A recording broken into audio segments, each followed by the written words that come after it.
Up next, we have Dr. Amy Pearson. So Amy is with us today from Durham University, and the title today is It's a Long Process and a Long Journey, Autistic Adults' Experiences of Support and Recovery After Experiencing Intimate Violence and Abuse. So if anyone needs to take a break during our topics today, please feel free to, and we'll just make Dr. Pearson feel very welcome.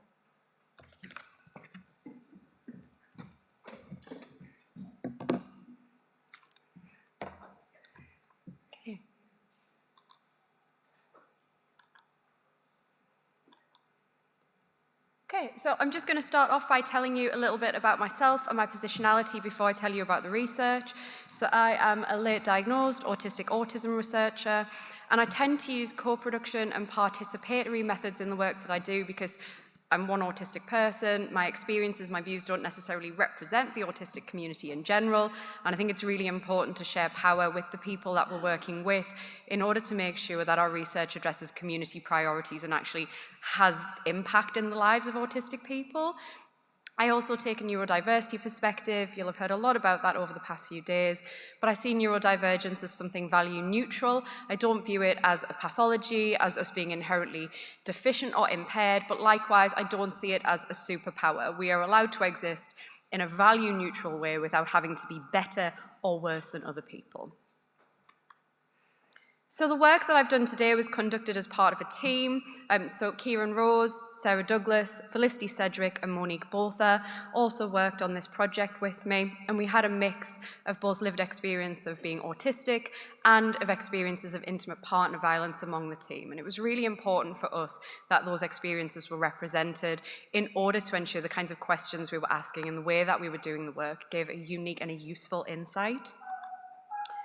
So before I go on, I think it probably goes without saying, due to the yellow triangle at the beginning, but take care of yourselves during the presentation. I'm not going to go into detail about the kinds of experiences that people had, but some of the work is quite distressing, so if you need to leave to step out at any point, just please do what you need to do to take care of yourself. So autistic people experience interpersonal violence and victimization at an alarming rate compared to the general population. Between 60 to 90% of autistic people have been victimized by someone they know, and intimate partner violence appears to be a particularly prevalent form of violence among autistic people. There's very little research into the experience of intimate partner violence among autistic people. Susie Rideout's work suggests that autistic people are represented within statistics around the experience of intimate partner violence, and we do see within broader disability statistics in the UK from the Office for National Statistics that autistic people or people with what are classified as a social communication disorder within that disability category are much more likely to experience IPV compared to neurotypical members of the population. But there's very little understanding of how autistic people experience and conceptualize, make meaning out of these experiences, and even less on what they need in terms of support and recovery, whether the systems we have are adequately set up to meet the needs of autistic people without further traumatizing them. And we know that autistic people as a marginalized group might experience social stigma. And when I say might, that's doing a lot of heavy lifting, do experience a hell of a lot of stigma. The question at the end of the last session, I think, really sums up. As researchers, we know that the kind of work we've done in the past has really contributed towards that and has impacted the way that people think about autistic people, that they treat autistic people within the broader population. This also means that autistic people might have barriers to accessing services due to the views that people have about autistic people, but also have a higher risk of experiencing violence. So it creates this kind of vicious cycle where you're more likely to be victimized and less likely to be able to access support, leading to a higher risk of traumatic experiences reoccurring. So we know that broader research into the experience of victimization shows that support services are pretty ill-equipped to support autistic people. And we also know that autistic people struggle to access justice. So some recent work from Helen Williams and Alison Job showed that autistic women and women who are autistic and have learning disabilities really struggle with accessing the criminal justice system, in part due to the fact that people don't take their testimony seriously. They're viewed as incredible witnesses, that the credibility of their testimony just doesn't hold up. So what we wanted to do was try and find out a little more about how services could or should be tailored to meet the needs of autistic people, and to also understand how they make meaning out of these experiences. So we were funded by the Violence, Abuse and Mental Health Network, and we conducted a study that had two broad aims, which was to understand that meaning-making process and to understand what supports were needed. And we've split these two research questions into two distinct papers. One that addresses the kinds of experiences that people have and how they make sense of them. Stigma, agency, power were huge features in that. But this that I'm going to talk about today focuses on that accessing services. So we recruited 21 autistic adults. We aimed for a diverse sample, but you'll see here that actually what we recruited didn't end up being very diverse at all. We had 18 autistic women, 1 man and 2 non-binary participants. We had a pretty even split between participants who were heterosexual and weren't. But all of the participants were white, and that is a huge limitation for our research. And I think that's the case for a couple of reasons. One is that as an all-white team, it might be that people would really find it hard to trust us with those very sensitive experiences due to the kinds of intersectional issues that are much more likely to lead to probably an even higher prevalence of violence. But I think the other issue is a lack of access to hermeneutical self-understanding in the diagnostic process. There are going to be lots of people who, due to being part of a racialized minority, just do not get taken seriously by professionals when they're seeking that diagnosis and seeking that self-knowledge, which means that people end up being excluded from research too. We had 15 participants who had a clinical diagnosis, but we also included self-ID'd participants, and 6 were, and the average age was 42. We conducted semi-structured interviews with the participants. All of these were done by our research assistants, Wendy and Alex, who had experience with counselling methodologies, and they either met face-to-face via video link, or participants could also submit a written account if they preferred, or use one-to-one text chats. We wanted to give people the opportunity to communicate in a way that met their needs. And we had all of the participants complete a safety plan prior to taking part. They told us about their access needs, about their support needs, about their communication needs, how we would recognise when they were in distress, what we might do if they became distressed during the interview, and how they would like us to support them afterwards. After the interviews were conducted, they were transcribed, and all of them were entered into NVivo for coding by myself.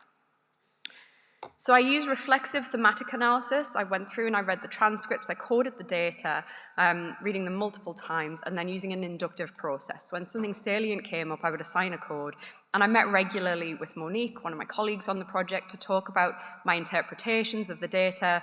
As an autistic adult with lived experience of IPV, I really was aware of my own interpretations, my own biases, and my own experiences and how that might shape how I think about the data. So I was drawing on standpoint epistemology, keeping a reflexive diary during the process to kind of note how it was affecting me, and really thinking carefully about how I could take care of myself during the research process with such a sensitive topic, as well as really respecting the experiences that the participants had. So once I coded the data, I met with Monique to refine these into the final set, and I'm going to take you through the findings one by one. So the first thing we found was that recovery is a journey. It is not an end point. So you don't have therapy, get some help, and then you are absolutely recovered from trauma. That isn't the way trauma works. But it starts off with a disclosure, whether that's reaching out to someone or having them reach into you. And this was where we got the title for the paper. It's a long process and a long journey. One of our participants, Charlie, said, you might have to keep reaching out for support over and over again. So these disclosures, it's not just a one and done, which places a heavy amount of emotional labour on the participants as they're constantly having to retell those really powerful stories to other people. And the experience of disclosure and trying to move forward didn't really result in happy endings for people. It wasn't that they then got the help and they had therapy and then they felt comfortable and happy in their relationships moving forward. Some people felt that they really would struggle to recognize what a healthy relationship looks like because they hadn't experienced that at any point during their lifespan. So people move forward in very different ways. For some of them, removing themselves from relationships was the only way they could stay safe. But some people did manage to move forward, meet other partners, and recognize what it was like. One of the quotes that really stuck out to me was a participant saying that their experiences in that relationship, when they went into another relationship, they had a fight with their partner, and they said, we can argue, but I'm not scared. And that's a really important thing to recognize. We also found that empowerment was crucial, and this could come from a variety of different sources, from professionals who had a good understanding of being autistic and were able to support people appropriately, but also from that self-empowerment of recognizing your own agency. And Olivia summed that up here, saying, you know, the first time I went out to the pub with a friend and I came home, the house was quiet, and I had a shower and I put music on, and it was the first time in my life I hadn't had to tiptoe around. Those choices are really empowering, but they're really overwhelming. For autistic people, some of the unique experiences we have about uncertainty, about change, can be really challenging even when it's coming from a positive situation. So professionals need to take that into account. People might be experiencing freedom for the first time and agency, and that's great, but actually that's really terrifying when you've never experienced it before. We also need better systems, and really two of the key points were here, that it hinges on knowledge and accessibility. We need better quality training for professionals that are led by autistic people or co-developed with autistic people, but we also need the opportunity for people to have supervision and to talk about what they're doing with others. Alison highlighted that without supervision, it's very easy to sit and nod and be like, yes, this is all good and I'm going to do it, and then not actually implement that in practice. So being able to go to someone as a sounding board and talk about what you've been doing and how it's working is a really important part of that. You can have an intellectual understanding of something without actually implementing the practical side very effectively. And there are lots of things that autistic people need. They might need practical support with things like filling in housing forms and GP documents that a lot of people don't even consider could be challenging. There was also the belief that you need to be in the right place at the right time. So support was very much a postcode lottery. It depended on where people were and the time they were accessing support. And this gave me a bit of an existential crisis, I'm not going to lie, because one of our participants was talking about leaving their ex-husband during the Blair Brown era. And she said, there were no food banks then. I was on benefits. I got to stay in the same village. My kids got to stay in the same school. And that local authority support, it wasn't much, but it allowed us to stay safe while, you know, we got ourselves on our feet. And I was like, wow, what do we do when we have such limited government resource being pumped into this? It's really important that we see resources and funding go into these systems. So some of the key issues in the systems were things like a lack of applied knowledge and understanding of being autistic, and a lack of access to resources, so misuse of facilities, a lack of things like access to the internet, making people more socially isolated. Viewing distress as challenging behaviour, and I think Joanna's talk really highlights this, that a lot of the time autistic people's distress is interpreted as challenging. And one of the participants spoke about feeling more traumatised from being told that she wasn't engaging well with support because of the way that she was trying to express her distress. We need a lack of funding is leading to a race to the bottom, so we need more funding in services. We can't rely on traumatised people to be the ones supporting other traumatised people. And we need to look immediately beyond the context that we're in. So treating the underlying distress instead of what you see.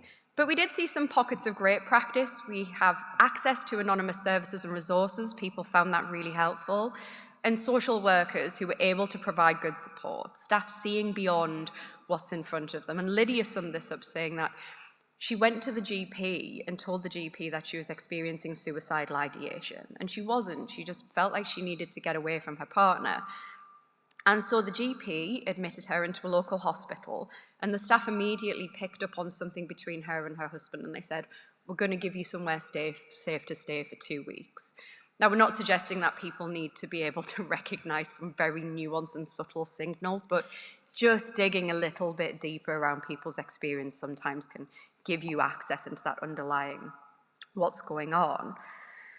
And then finally, we looked at how we can stop it. And two of the important things people highlighted was recognizing interpersonal vulnerability and how that intersects with other characteristics. So participants talked about things like also being ADHD and having access to medication that allowed them to be able to tell the difference between excitement at something and fear. They were saying, I got into dangerous situations and I didn't recognize the danger because at the time, it kind of felt like it was just excitement, and it was only when it was too late that I realized that I was unsafe.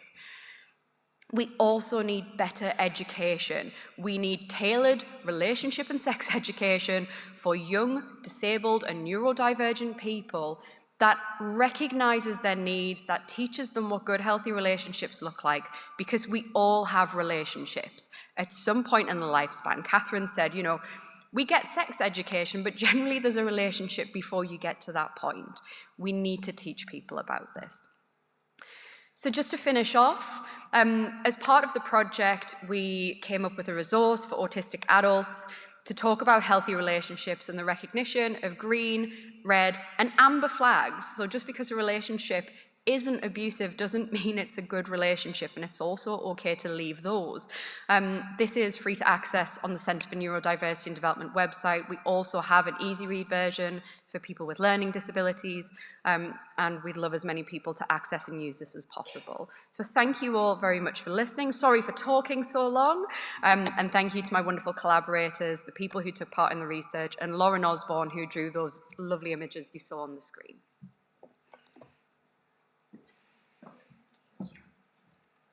Does anyone have a really quick question for Dr. Pearson? I think we have someone coming up. We can take a few extra at the end. You let the other person talk, Sarah, because you were on the project.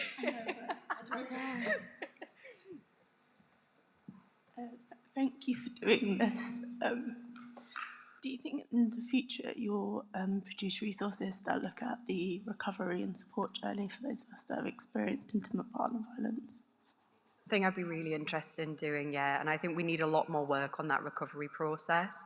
I really hope that more people start to do work in this area and aren't afraid to do it. I think for a long time the ethics of it scared people.